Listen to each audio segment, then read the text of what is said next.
Halo pemirsa Kitab Mawas Diri. Dalam video kali ini, saya akan membawakan sebuah pembahasan yang berjudul Makna Kematian menurut Syekh Siti Jenar di bagian kedua. Dan semoga pembahasan ini dapat menjadi pengetahuan untuk kita semua. Tanpa berlama-lama lagi, langsung saja kita ke pembahasannya. 500 tahun yang lalu, Siti Jenar telah menyadari hal ini. Dia malu bila perbedaan pendapat di kalangan ulama menimbulkan pertikaian. Negara harus jujur, bersumber pada hukum positif yang objektif demi keselamatan dan kesejahteraan semua warganya.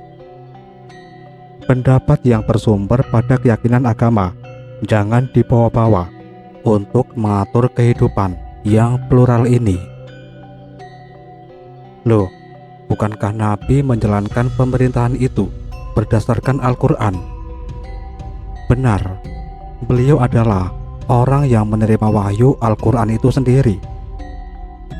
Beliaulah satu-satunya orang yang memiliki otoritas untuk menerapkan ajaran Al-Quran. Namun demikian, untuk hal-hal yang strategis, Nabi perlu berunding atau bermusyawarah dengan para sahabat beliau. Persoalan masyarakat terus berkembang. Islam bersinggungan dengan berbagai adat, budaya, dan agama lain, sehingga pendapat yang menjadi solusi kehidupan di masa Nabi tidak mencukupi lagi. Perlu penggalian-penggalian makna Al-Quran yang lebih dalam, yang sesuai dengan lingkungan dan zamannya. Manusia harus mempergunakan akalnya untuk memahami ayat-ayatnya di alam raya ini.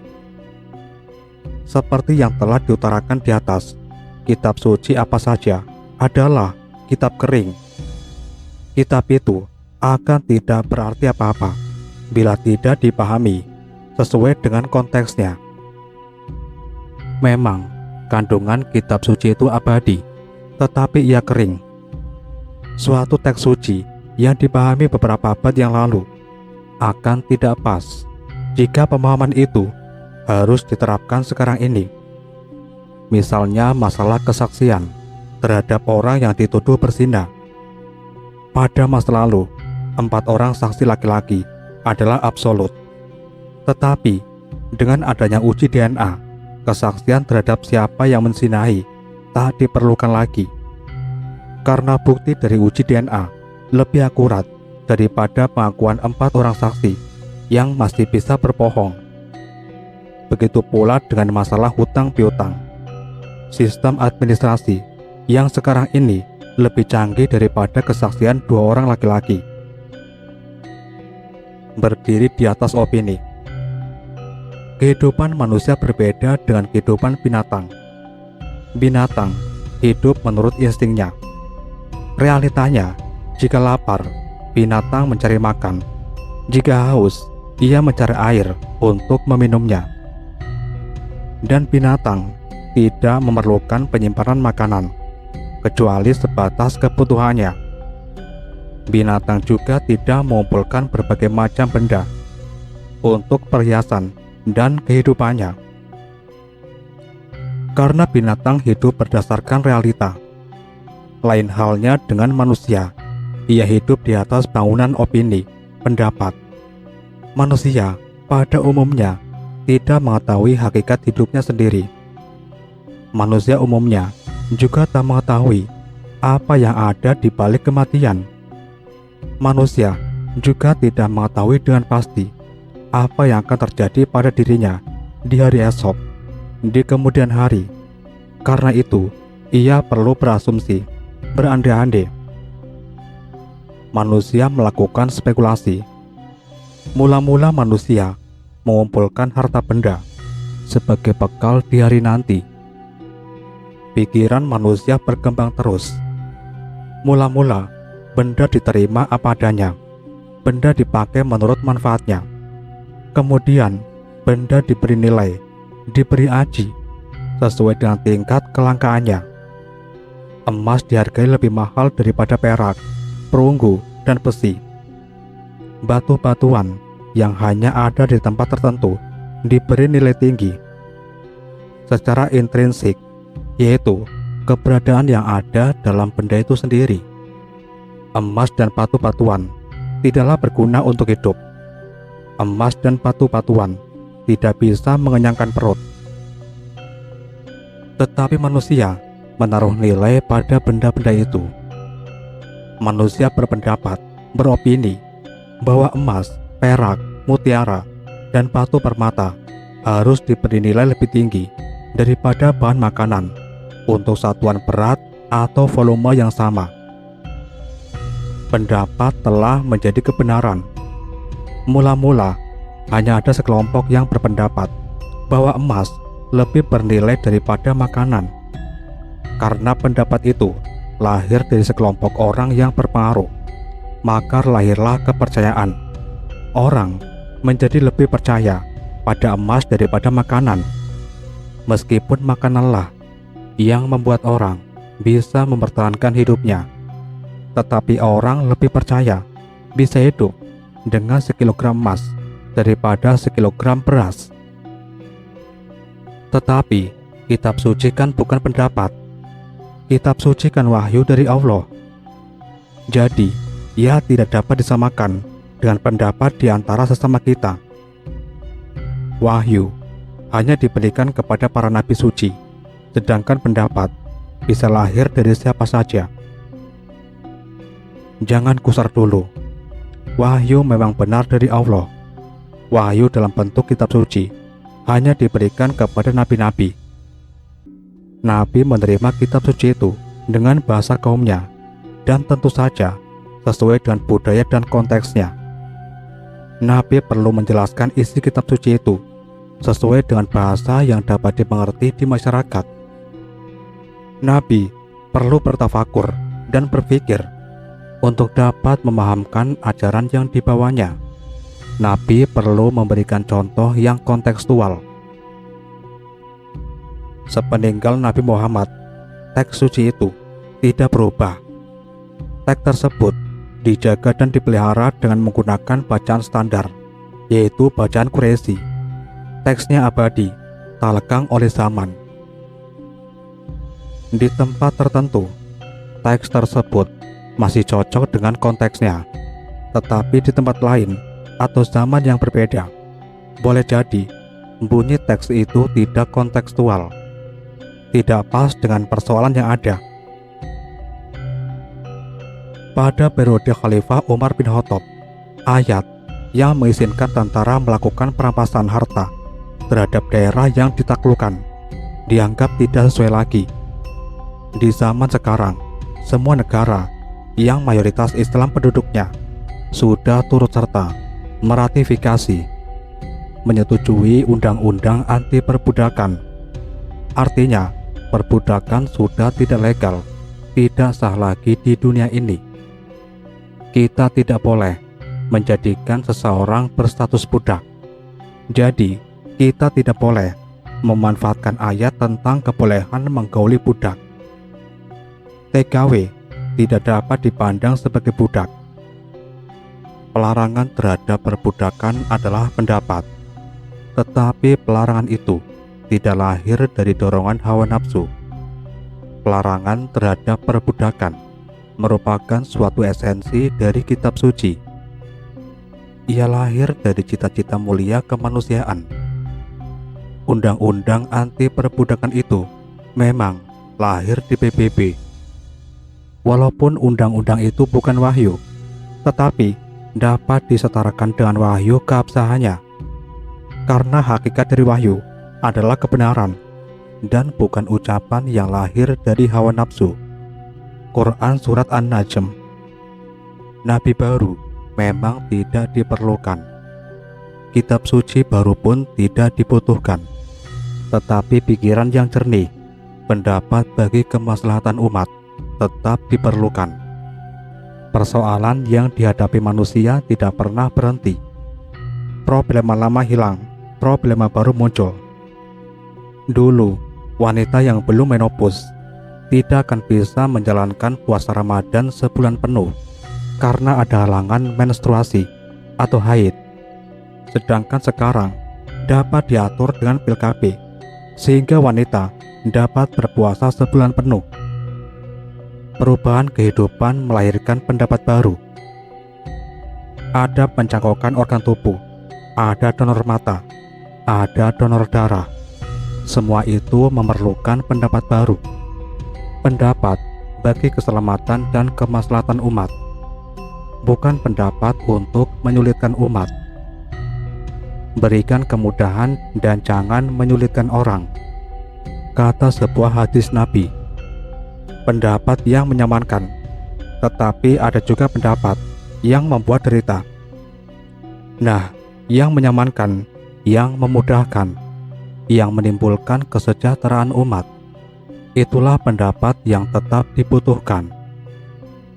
Ternyata hidup manusia memang dibangun di atas pendapat, opini.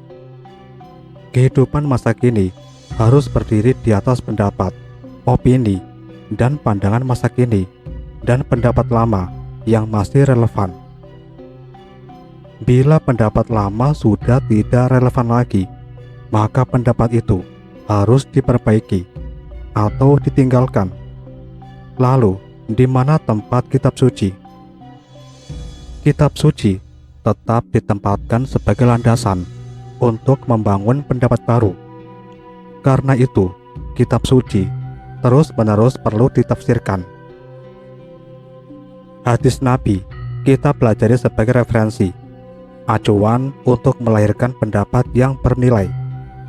Karena baik kitab suci maupun hadis tidak lepas dari konteksnya yang berkembang di masyarakat.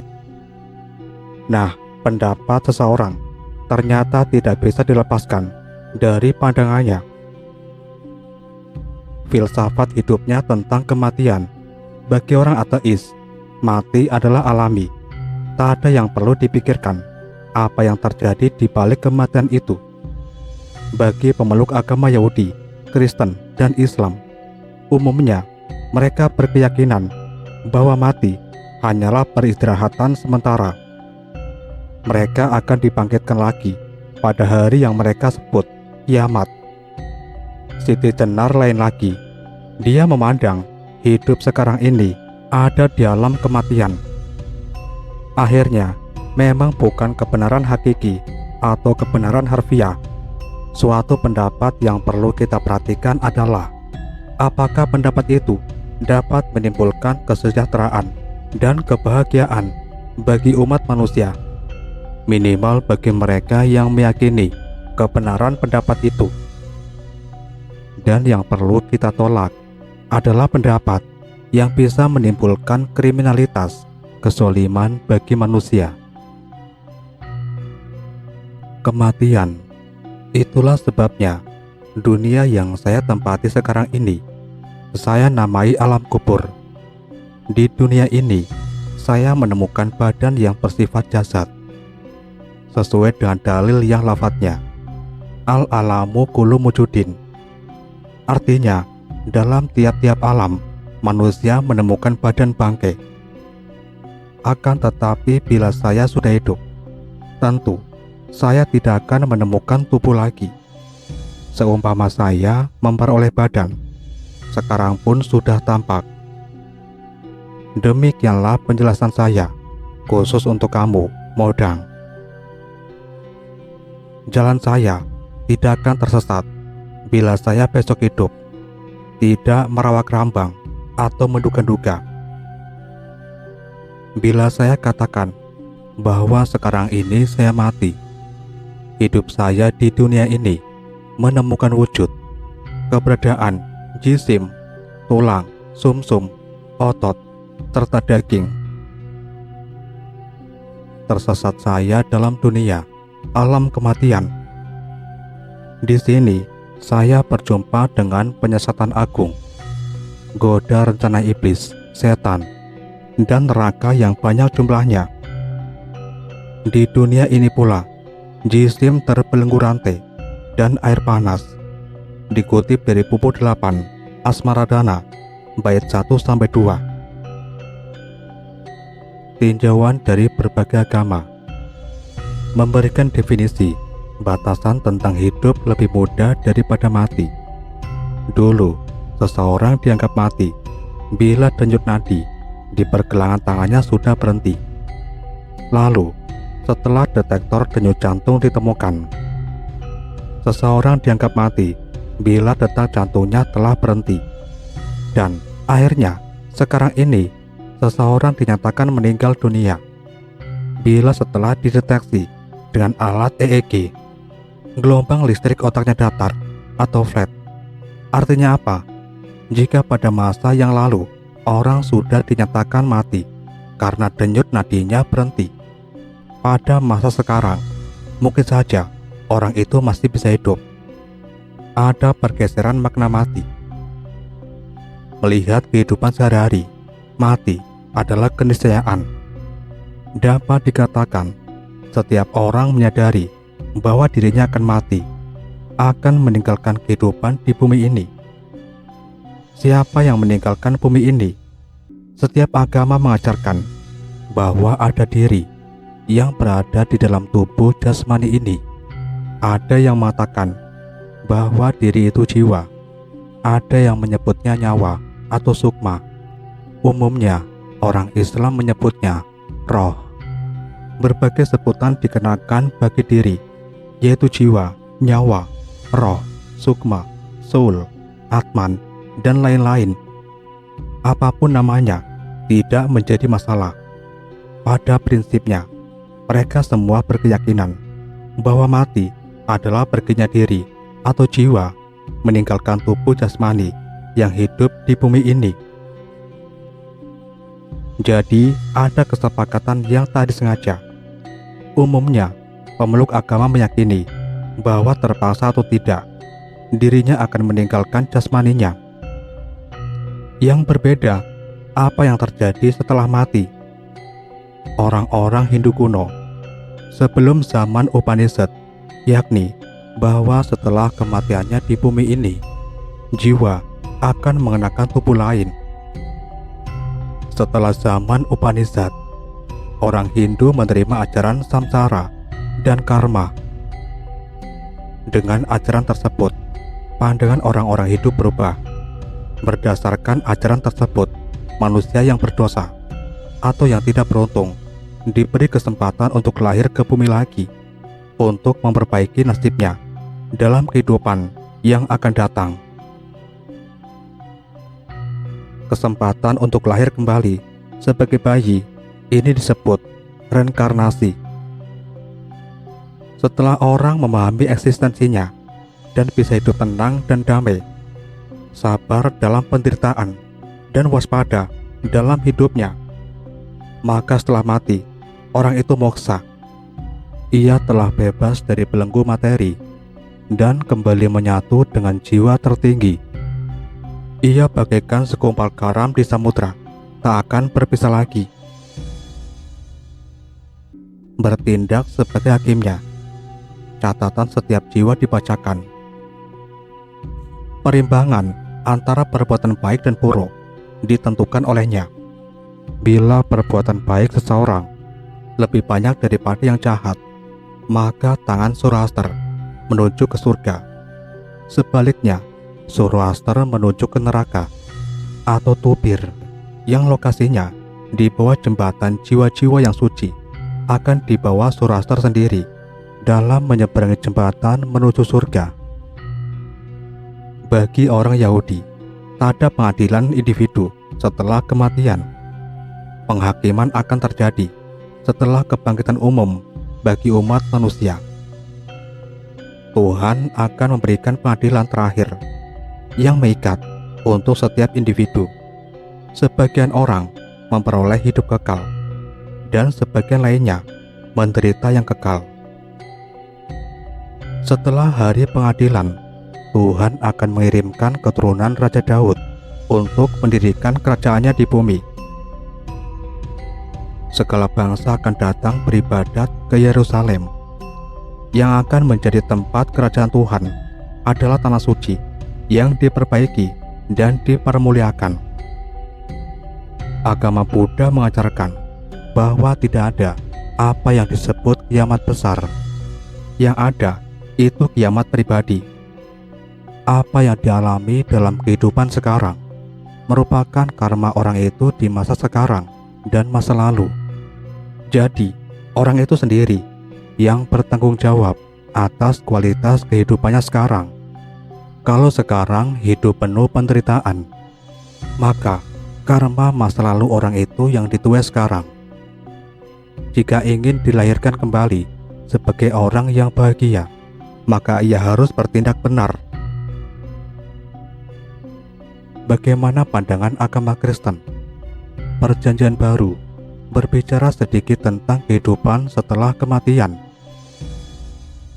Namun, sejumlah orang Kristen menyimpulkan bahwa jiwa setelah kematian akan masuk ke suatu tempat sementara yang disebut Hades. Di tempat ini, jiwa-jiwa orang yang benar dan jiwa-jiwa orang yang salah ada dalam ruangan yang terpisah. Jiwa orang yang benar akan menerima anugerah. Jiwa orang yang salah akan mengalami permulaan hukuman akibat kesalahannya di bumi. Kedua jenis jiwa itu akan menunggu kebangkitan umum untuk mendapatkan pengadilan terakhir yang mengikat. Setelah kebangkitan umum datang, maka Yesus akan menjadi hakim agung. Dia akan menghakimi manusia, seorang demi seorang. Pada umumnya, orang Islam berkeyakinan bahwa setelah kematian datang pada seseorang, ia disebut berada di alam kubur atau alam barzah.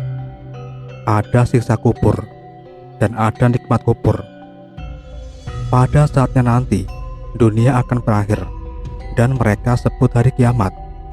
Kemudian, semua manusia dibangkitkan dengan tubuh barunya. Lalu manusia berkumpul bersaf-saf, berada di barisan nabinya. Ada penghakiman terakhir. Yang ditimbang kebaikannya lebih berat daripada kejahatannya, ia masuk surga. Sebaliknya, akan dimasukkan ke dalam neraka.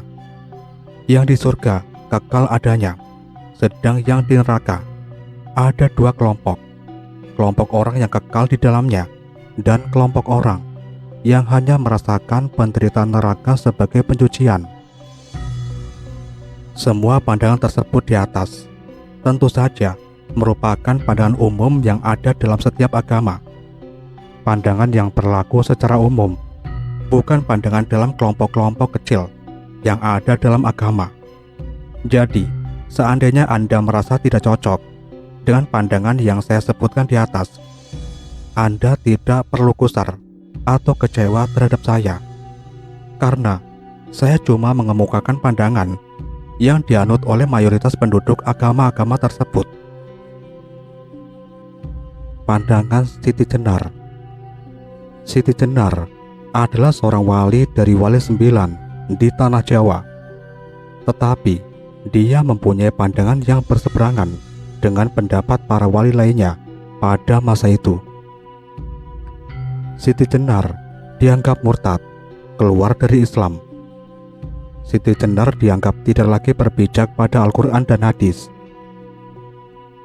Jika kita membaca kutipan di atas, pandangan Siti Jenar bukan hanya berbeda dari kepercayaan orang Islam umumnya, tetapi juga berbeda dengan pandangan agama-agama yang saya uraikan di atas.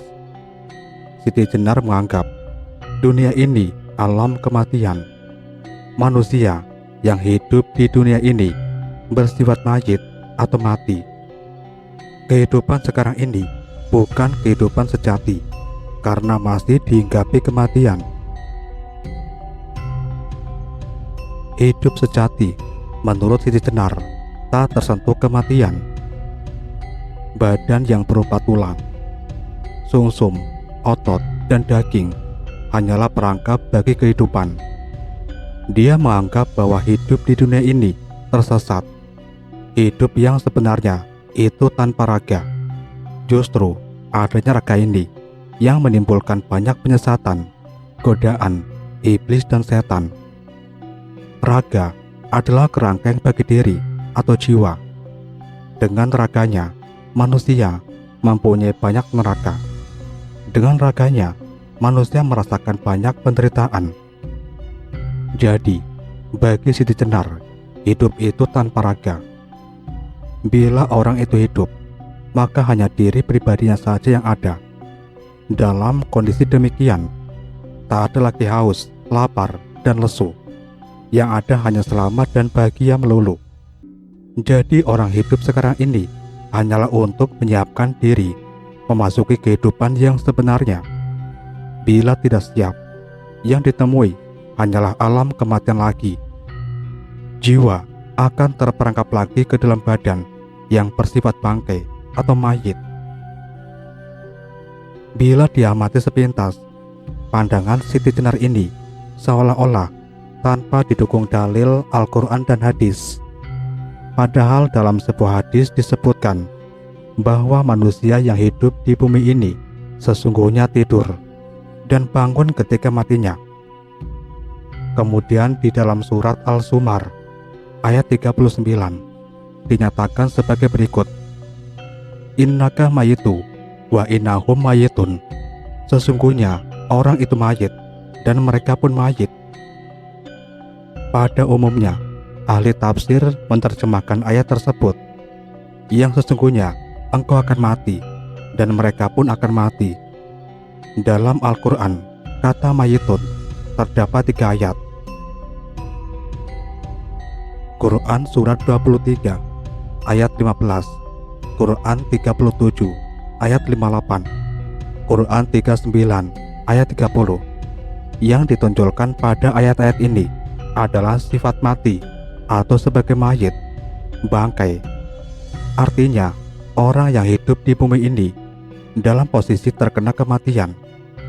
Dalam ayat 23, 12 hingga 15 mengungkapkan proses kematian. Dalam ayat 23, Al-Quran mengungkapkan proses kejadian manusia. Ayat 12 dan 14 menyebutkan berlangsungnya proses penciptaan hingga lahirnya bayi. Terjemahan Quran surat 23 ayat 24 hingga 14. Dan sungguh kami telah menciptakan manusia dari sari tanah. Kemudian kami menjadikannya, sari tanah itu, nutfah dalam tempat yang kokoh. Ayat 14. Kemudian nutfah itu kami jadikan alaqah atau bakal embrio. Lalu kami jadikan segumpal daging. Di dalamnya kami buat tulang, dan tulang kami balut daging. Kemudian kami menjadikan bentuk yang lain-lain, yaitu bayi. Maha berkah Allah, pencipta terbaik. Kemudian di ayat 15 dinyatakan, Summa innakum ba'da zalika lamayitun. Kemudian sesungguhnya kamu sesudah itu benar-benar dalam periode menyongsong maut. Dengan demikian, orang yang hidup di bumi ini berstatus sebagai orang yang sewaktu-waktu menjadi mayit atau bangkai. Mari kita pelajari penjelasan Syekh kepada Modang pada puput di atas. Pertama, alam yang kita tempati sekarang ini disebut alam kubur.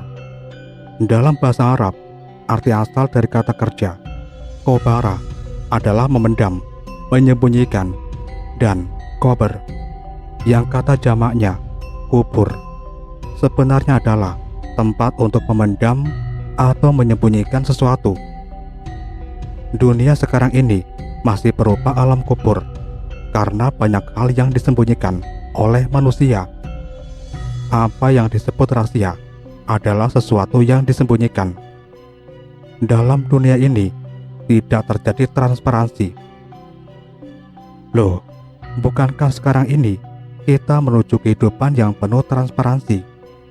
Tak ada lagi sesuatu yang ditutup-tutupi tanpa tedeng aling-aling. Pertanyaan saya, apakah kita bisa hidup dengan keterbukaan penuh bila kita masih punya kepentingan sendiri-sendiri? Apa ya bisa kita hidup tanpa menyembunyikan sesuatu bila kesadaran di kalangan umat manusia ini masih merupakan barang langka? Sifat hidup di dunia tersebut disadari sepenuhnya oleh Siti Jenar. Karena itu, dunia ini dia sebut alam kubur. Makin hari makin banyak saja sesuatu yang perlu dirahasiakan di dunia ini. Dulu, orang menemukan padi tanpa harus dipatenkan. Orang menemukan tempe tanpa dipatenkan. Semua jenis makanan tradisional tak ada patennya. Kita tidak tahu lagi siapa penemu berbagai jenis makanan itu. Mereka itu bekerja secara lillahi ta'ala demi Dia yang maha tinggi. Tetapi sekarang, jika ada orang yang menemukan sesuatu, maka dia harus buru-buru mematenkannya. Dia takut hasil penemuannya itu dicuri oleh orang atau dimanfaatkan oleh orang lain. Jika penemuannya itu tidak dipatenkan, orang lain akan membisniskannya. Ia tak dapat apa-apa dari segi materi dan orang lain yang menikmatinya. Dengan demikian, dalam kehidupan sekarang ini, rahasia alam banyak dibuka, tetapi rahasia manusia semakin rapat ditutupi. Inilah alam kubur. Oh, engkau memang manusia luar biasa, Syekh. Pandanganmu itu 500 tahun, bahkan 1000 tahun lebih maju dari umat manusia di zamanmu. Sekarang ini, baru mereka yang hidup di negara maju, yang terus-menerus mengedepankan keterbukaan. Mereka menuntut hidup dalam kesetaraan kehidupan. Setiap orang ingin urusannya tidak diganggu dan tidak mengganggu orang lain. Inilah bentuk kehidupan yang engkau canangkan, Syekh. Engkau merasa bahwa alam ini adalah alam kubur. Pada masa sekarang ini pun, saya merasakan demikian. Banyak hal yang masih ditutupi. Kejahatan orang besar masih harus ditutupi. Kepentingan sekelompok orang masih harus ditutupi. Agama yang seharusnya memberikan jalan bagi pencerahan digunakan sebagai tutup. Kepandaian yang diberikan Tuhan kepada orang tertentu yang seharusnya dimanfaatkan untuk kesejahteraan umat manusia digunakan untuk menutupi kepentingan segelintir orang. Banyak hal yang disembunyikan dalam alam kubur. Kata kejujuran dalam bermasyarakat hanya merupakan slogan. Ajaran persamaan derajat manusia masih semu, apalagi kalau itu menyangkut keadilan. Baru menjadi janji-janji politis. Perilaku manusia Indonesia sukar ditebak karena tiadanya kejujuran bersama. Ketika saya mempelajari penjelasanmu, Syekh, saya teringat beberapa ayat yang menyangkut perihal kubur. Ada 5 kata kubur di dalam Al-Quran. Semuanya mengisyaratkan akan adanya kebangkitan kesadaran umat manusia di bumi ini. Kapan waktunya? Tentu saja saya tidak tahu. Yang jelas sekarang ini, manusia mulai menuntut adanya kejujuran di segala bidang. Organisasi-organisasi dituntut adanya transparansi. Manusia dituntut lebih mengutamakan kepentingan bersama daripada kepentingan pribadi ataupun golongan. Dulu, demokrasi adalah bersedia menerima kekalahan dari pihak lain. Tetapi sekarang, demokrasi dituntut untuk menerima kehadiran minoritas. Demokrasi harus melindungi mereka yang minoritas. Tak ada tirai mayoritas atau minoritas. Mari kita renungi ayat-ayat tentang kubur. Quran Surat 22 ayat 7. Sesungguhnya saat itu pasti datang, tiada keraguan di dalamnya, dan sesungguhnya Allah membangkitkan orang-orang yang ada di dalam kubur. Dan Quran Surat 35 ayat 22. Dan engkau tidak dapat membuat mendengar orang yang ada di dalam kubur. Kemudian Quran Surat 60 ayat ke-13. Sesungguhnya mereka yang dimurkai Allah telah berputus asa terhadap kehidupan yang akan datang, sebagaimana orang-orang kafir yang ada di dalam kubur berputus asa. Kemudian Quran surat 100 ayat ke-9, apakah dia tidak mengetahui ketika apa yang ada di dalam kubur dibongkar? Dan Quran surat 82 ayat 4, dan apabila kubur-kubur dibongkar. Syekh, generasi penerusmu di Indonesia telah merumuskan Pancasila. Harapanmu 500 tahun yang lalu dibangkitkan. Demokrasi bukanlah menang atau kalah bagi suatu kelompok. Demokrasi adalah memberikan tempat bagi semua orang. Demokrasi harus dipimpin oleh hikmat-hikmat kebijaksanaan. Sekali lagi, dipimpin oleh hikmat kebijaksanaan, agar setiap orang mendapatkan tempat dalam hidup ini. Maka demokrasi harus ada dalam permusyawaratan dan perwakilan. Ini maknanya jauh lebih luas daripada bentuk demokrasi barat yang hanya terdiri dari partai-partai politik. Ada kelompok yang lebih punya kepentingan politik. Untuk ini ada partai politik, tetapi ada pula kelompok yang tidak mau terlibat hiruk-pikuknya politik. Kelompok ini adalah kumpulan orang-orang yang ingin mengunjungi adat istiadatnya, seni budaya, serta kepercayaannya. Kelompok ini seharusnya ada di DPR, sehingga DPR betul-betul merupakan perwakilan rakyat. DPR kita harus sesuai dengan Pancasila. Jangan sampai DPR hanya diisi orang-orang yang hanya berebut kekuasaan. Jika kita masih senang DPR yang bergaya barat, berarti kita masih senang tinggal di alam kubur. Kita lebih senang semua kepentingan rakyat dirumuskan dalam politik. Kita lupa terhadap nilai-nilai kemanusiaan yang bebas politik. Kedua, hidup di dunia ini bersandingkan badan yang bersifat bangkai. Siti Jenar tidak bicara tentang beberapa orang yang dapat hidup sampai ribuan tahun. Dia bicara tentang hampir keseluruhan manusia. Manusia tidak seperti ular, cecak, atau binatang tertentu yang dapat berganti kulit. Pada umumnya, manusia mati setelah badannya rapuh karena tua, penyakit, atau rusak. Dalam pupuh ke-7 bait 55, Siti Jenar menjelaskan kepada Modang bahwa hidup itu bersifat daim, kekal selamanya, tak tertimpa kematian. Itulah hakikat hidup. Tuhan pun disebut Al-Hayy, yang hidup. Zat hidup ini telah menetes pada sari tanah, dan terwujudlah kehidupan, sehingga di bumi tercipta siklus hidup dan mati. Dalam ayat Al-Qur'annya dinyatakan sebagai berikut: Engkau masukkan malam ke dalam siang, dan engkau masukkan siang ke dalam malam. Engkau keluarkan yang hidup dari yang mati, engkau keluarkan yang mati dari yang hidup. Quran surat 3 ayat ke-27.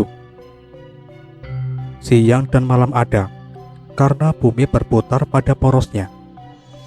Hidup dan mati juga analog dengan terjadinya siang dan malam. Jika zat hidup itu menetes pada media kehidupan, maka terjadilah proses hidup. Jika ia sudah hidup di luar kandungan, maka ia mengalami proses kematian. Jadi, manusia itu sebenarnya dilahirkan untuk menghadapi kematian. Kita makan dan minum setiap hari. Sebenarnya bukan untuk hidup, tetapi hanya untuk menunda kematian. Begitu kita lahir ke dunia, proses kematian itu sendiri terus berjalan. Hidup sekarang ini dapat diumpamakan biji tumbuhan. Biji tidak tumbuh bila faktor yang ada tidak mendukungnya tumbuh.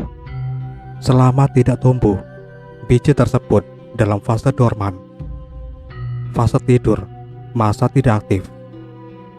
Nah, Menurut hadis, hidup sekarang ini ada dalam fase tidur. Karena dengan fase tidur, kita ini tidak tahu apa yang sebenarnya akan terjadi di balik kematian. Kalau kita betul-betul hidup, kita sudah pasti tahu apa yang akan terjadi. Kalau kita tahu kemana kita akan melangkah. Dasar bangke, kita ini seperti ada di alam kegelapan. Kita hidup dengan meraba-raba, curiga, prasangka, ragu-ragu, cemas, dan sejenisnya. Membuktikan bahwa orang hidup di muka bumi ini diliputi ketidaktahuan. Lah orang tidur, bagaimana bisa tahu?